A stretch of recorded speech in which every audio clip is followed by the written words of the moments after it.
Hello friends, Radhe Radhe, हर हर महादेव। मैं मीनाक्षी एक बार फिर से आपके सामने अपने अगले वीडियो के साथ प्रेजेंट हुई हूँ। तो चलिए शुरू करने से पहले फटाफट से बताइए आप सभी लोग कैसे हैं। I hope you are happy and healthy. तो चलिए इसी के साथ मैं बताती हूँ आज इस सेशन में मैं किस टॉपिक पे फोकस डालूंगी, चर्चा करूंगी। तो जैसा कि पिछले कुछ वीडियोस में हम ओल्डर चिल्ड्रन के बारे में ही लेट चाइल्डहुड पीरियड में बहुत सारी जानकारियाँ लेते चले आ रहे हैं, आज इस सेशन में हम जानेंगे कि उनके कुछ लीडरशिप के बारे में, लीडरशिप क्वालिटीज़ के बारे में, कि लेट चाइल्डहुड पीरियड में किस प्रकार से लीडर्स ओल्डर चिल्ड्रन में बनते हैं या बनाए जाते हैं, उनके अंदर क्या क्वालिटीज़ देखी जाती है। तो आज हम उनके लीडर्स जो होते हैं लेट चाइल्डहुड में उस बारे में बात करेंगे। जैसा कि हम जानते हैं लीडरशिप एक बहुत बड़ा पर्सनालिटी ट्रेट होता है जो इनबिल्ट होता है किसी भी इंडिविजुअल के अंदर। तो हम ओल्डर चिल्ड्रन के अंदर भी कुछ ऐसी क्वालिटी, जैसे कि मान लीजिए कि बच्चों का एक गैंग है, ग्रुप है, पीयर ग्रुप है, एजमेट्स का ग्रुप है, या इवन हम क्लास में भी देख सकते हैं। तो क्या होता है कि जो सारे ग्रुप मेंबर्स से किसी भी तरह से सुपीरियर होता है या उसके अंदर एक लीडिंग क्वालिटी होती है कि वो पूरे ग्रुप को हैंडल कर सके, उनको अच्छा पाथवे दिखा सके और हर जगह लीड कर सके पूरे अपने ग्रुप को, अपने गैंग को। तो ऐसी जो सुपियोरिटी रखता है जो बच्चा, जो चाइल्ड, उसको पूरा ग्रुप जो है वो एज अ लीडर चुनता है। तो ये जो लीडरशिप क्वालिटी है बहुत ज़्यादा मायने रखती है हर स्फीयर ऑफ लाइफ में। तो आज चलिए देखते हैं कुछ फोकस हम ओल्डर चिल्ड्रन के बारे में लीडर्स को लेके डालते हैं। तो I hope that will still remain in the session till the last to get the whole information, and I'll making you sure that you'll get the great information with this video about the older children. So please be remain in the session. And one thing more, if you haven't subscribed my channel till yet, please get it subscribe to get these kind of good videos later on also, and be contacted with me. So let us begin with the session. Children who are chosen by their peers for leadership roles in late childhood closely approximate the group's ideal. तो जैसा कि मैंने पहले ही बताया, वो leader जो पूरे group, जो बच्चों का ग्रुप होता है, गैंग होता है, उसके वो लोग मिलके अगर चुनते हैं किसी लीडर को, तो वो पूरे ग्रुप में जो होता है बहुत आइडियल होता है, सुपीरियर होता है। तो ऐसे बच्चे को एज अ ग्रुप लीडर या कह सकते हैं लीडरशिप में हम मतलब बच्चे जो हैं वो चुनते हैं। They are not only liked by the majority of the members of their gangs, but they have many of the qualities most admired by group members. तो वो क्या होता है कि सिर्फ वो अपने गैंग के द्वारा ही मतलब होता है ना, लाइक्ड नहीं किए जाते हैं, कि उनके गैंग की मेजॉरिटी के द्वारा वो बच्चे को बहुत पसंद किया जाता है, लाइक करते हैं, इस वजह से उसको एज अ लीडर चुना गया है। ये बात सिर्फ नहीं रहती है, बट क्या रहता है कि उसके अंदर इतनी सारी क्वालिटीज होती हैं जिस वजह से most of the members choose that child to be their leader. Because much of the time older children spent with their age mates is spent in playing games and sports, children whose skills in these areas are superior to those of the other gang member have a very good chance of being chosen as the leaders. तो जैसा कि इनका जो gang होता है वो mainly games and sports के लिए बनाया जाता है, जिसमें बच्चे एक साथ मिलके कुछ प्ले कर सकें, गेम्स खेल सकें, स्पोर्ट्स कर सकें।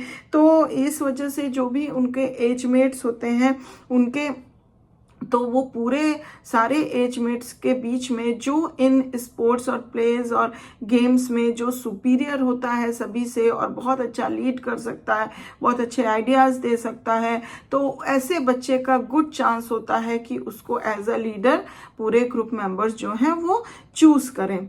However, skills alone are not enough. Children who play leadership roles must also have personality traits admired by the gang. और सिर्फ यही नहीं कि जो भी जो लीडरशिप रोल कर रहा है उसका सिर्फ मतलब यही बात है कि वो प्ले और स्पोर्ट्स और गेम्स में ही अच्छा है, बट उसके कुछ ऐसे पर्सनालिटी ट्रेट्स भी होते हैं जो उसके गैंग के मेंबर्स जो हैं, ग्रुप के मेंबर्स जो हैं, बहुत ज़्यादा एडमायर करते हैं। For example such that a good sportsmanship, उसके अंदर देखा जाता है कि उसकी पर्सनैलिटी ट्रेट में एक गुड स्पोर्ट्समैनशिप है, कॉपरेटिवनेस है, जेनरोसिटी है एंड ऑनेस्टी है, जो कि बहुत बहुत मायने रखती है। And these are the very very positive personality traits of a person to become a leader who can guide their group members in the right path. Unlike leaders during the preschool years, leaders in late childhood who use authoritarian and despotic techniques soon lose their leadership roles. जैसा कि pre school years में भी देखा गया था, तो अब ये ओल्डर चिल्ड्रन के अंदर भी लेट चाइल्डहुड पीरियड में देखा जा रहा है कि जो भी लीडर्स अथॉरिटेरियन या डिस्पोटिक टेक्निक्स को अपनाते हैं अपने लीडरशिप को जो भी है मतलब लीडरशिप करने के लिए, तो उनके बहुत ज़्यादा इस तरह के टेक्निक्स अपनाने से उनके चांसेस बढ़ जाते हैं कि वो अपनी लीडरशिप को लूज कर दें। Older children deeply resent being bossed by their playmates just as they resent being bossed by their parents and teachers. तो क्या होता है कि अगर कोई भी ओल्डर चिल्ड्रन जो है डीपली रिसेंट करता है, रिसेंटमेंट उसको हो जाता है जब उसको बॉस्ड मतलब वो बहुत ज़्यादा बॉसीनेस दिखाता है, तो जो भी उसके प्लेमेट्स होते हैं मतलब they were not liked this attitude of the child and एकदम सेम एज जैसे कि उनके पेरेंट्स और टीचर्स भी उसके बीइंग बॉस्ड होने से नहीं पसंद करते हैं, तो इसका रिसेंटमेंट बच्चे के अंदर होता है। When the leadership role does not meet the child's needs or the needs of the group members, there is a shift to other leaders. अगर किसी भी लीडरशिप में जो कि बच्चा है लीड कर रहा है, अगर उसका मतलब वो खुद या फिर उसके जो भी ग्रुप मेंबर्स हैं जिसको वो लीड कर रहा है वो अगर सेटिस्फाइड नहीं है उसके लीडरशिप से, तो क्या होता है फिर there is a shift to other leaders. तो फिर उसको वो पद छोड़ना पड़ता है और फिर शिफ्टिंग होती है कि किस अलग लीडर को चुना जाए। If on the other hand, लेकिन अगर हम on the other hand देखें तो children can play leadership roles to the satisfaction of the group members and to their own satisfaction there will be a persistence of leadership। तो वहीं on the other hand देखते हैं कि जो भी child है जो लीडरशिप अभी कर रहा है, लीड कर रहा है, अगर वो अपने ग्रुप मेंबर ऐसा लीडरशिप कर रहा है कि उसके ग्रुप मेंबर उससे सेटिस्फाइड हैं, इवन वो खुद भी अपने आप से सेटिस्फाइड है अपने रोल से, तो उसकी जो लीडरशिप है वो परसिस्टेंट करती है for a long time. Persistence enables children to learn the techniques of leadership and to gain confidence in their abilities to carry out their role satisfactorily। तो ये जो लीडरशिप होती है और वो अगर परसिस्ट होती है, लंबे समय तक चलती है, तो ये जो होती है बच्चों के अंदर, जो भी बच्चा लीडरशिप टेक्निक को अपना रहा है तो उससे क्या होता है वो बहुत सारी चीज़ें लर्न करता है और भी उसको अच्छी अच्छी टेक्निक पता चलती है कि लीड करने के लिए या लीडरशिप क्वालिटीज़ क्या क्या हो सकती हैं, जिससे कि उसके अंदर बहुत ज़्यादा कॉन्फिडेंस बिल्डअप होता है और जो भी उनके अंदर एबिलिटीज़ हैं वो और भी ज़्यादा स्ट्रॉन्ग बनते हैं, जिससे कि वो अपने लीडरशिप को बहुत ही ज़्यादा संतोषजनक या सेटिस्फैक्टरली बना सकें, कर सकें। Further more if they gain the reputation among their gang mates of being good leaders, they are likely to be chosen for other leadership roles। और इसके साथ साथ अगर हम देखें कि अगर अपने ग्रुप मेंबर के द्वारा उसका ऐसा रेपुटेशन बन जाता है एक बार कि हाँ ये बहुत अच्छा गुड लीडर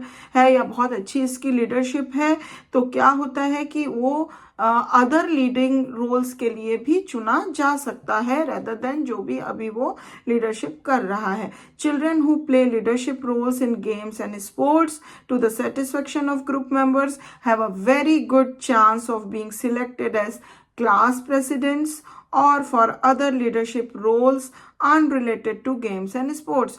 तो जैसा कि देखा गया है अभी बच्चा मेनली प्ले, गेम, स्पोर्ट्स, इसलिए इस चीज़ के लीडरशिप में है, अपने गैंग्स के लिए ग्रुप में है लीडर। तो अगर वो बहुत अच्छा इन चीज़ों में अपना लीडरशिप दिखा रहा है तो उसके बहुत ज़्यादा अच्छे चांस बन जाते हैं कि जब भी कभी क्लास प्रेसिडेंट्स का सिलेक्शन किया जाए तो उसके चांस ज़्यादा बन जाते हैं कि उसको सिलेक्ट किया जाए एज अ क्लास प्रेसिडेंट्स या फिर अदर लीडरशिप रोल्स के लिए, जो कि सिर्फ स्पोर्ट्स या गेम्स तक ही सीमित नहीं है, लिमिटेड नहीं है। उसके अलावा भी अगर कोई ऐसे लीडिंग रोल्स मिलते हैं तो उसके चांस बहुत ज़्यादा बढ़ जाते हैं कि ऐसे चाइल्ड को ही, ऐसे चिल्ड्रन को ही चुना जाए एज अ लीडर।